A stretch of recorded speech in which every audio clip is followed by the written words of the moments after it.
difference that I will bring as a mayor to what our current mayor is that I know that it takes more than just attending events to actually solve the problems you face.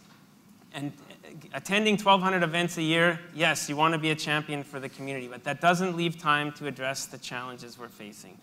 And we have seen in too many cases when some of the most difficult issues have arisen, Don Atchison has not stepped up to address and to carry forward. Inexperienced bureaucrats, right now what I'm hearing is they don't understand that.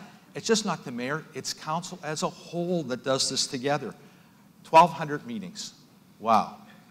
All I can tell you right now is, as your mayor, I will continue to be out there doing 1,200 meetings and functions each and every year, because I don't believe sitting in the ivory tower is what you need to do. I don't think there's any real fiscal restraint here at all in my two co-candidates, and I think I'm just going to say that to rebut the three candidates here who have either self-interest or want to keep on going on City Hall here, I think I'm just going to say that City Hall needs to be focused entirely on respecting taxpayers and the voters.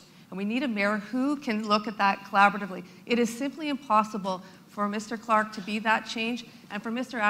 Atchison has been far too close to the decisions and can't see the importance of the issues that we have in hand and has his head in the sand. For sure. Duplication of libraries, things like that are really nice visions, but I think we've got to make sure we're not spending money on things that are going to really waste taxpayer money like that. So it's $250 million in debt has been created over the past 10 years with respect to the current leadership. And we're paying over $30 million a year in interest, and it's expected to double. In the next 5 years, our debt will be close to $500 million, and our interest payments on that could be close to $60 million, and that's not including inflation. We have a very serious issue on our hands, and neither of the incumbents want to talk about that. And one thing that I can tell you will not reduce your taxes is shifting more taxes from businesses onto homeowners, which is what two of my co-candidates have proposed here.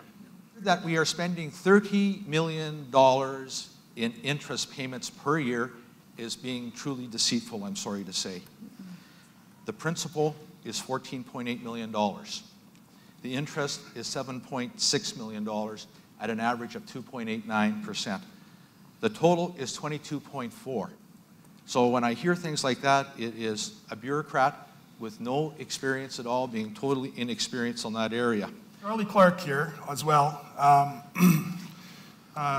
He is attempting to pit business and residents against each other on the tax issues. And Don, he basically said the same thing last time he raised taxes 7% in 2014 and 15. 2013 and 14, and the last increase as well. So 20% increases, and Don said the same basic thing. I have close to 11 years experience working at the director level with the provincial government, and I actually can't think of a better candidate who knows how the provincial government works inside and out, forwards and backwards, than me. I know all the deputy ministers that are ahead of the different organizations. I know the executive directors and the directors. And if the city of Saskatoon sees the province stepping away from the table, then who better to be at the helm than somebody who understands that governance structure as well as the federal governance structure to make sure that we are representing what the needs of our city are.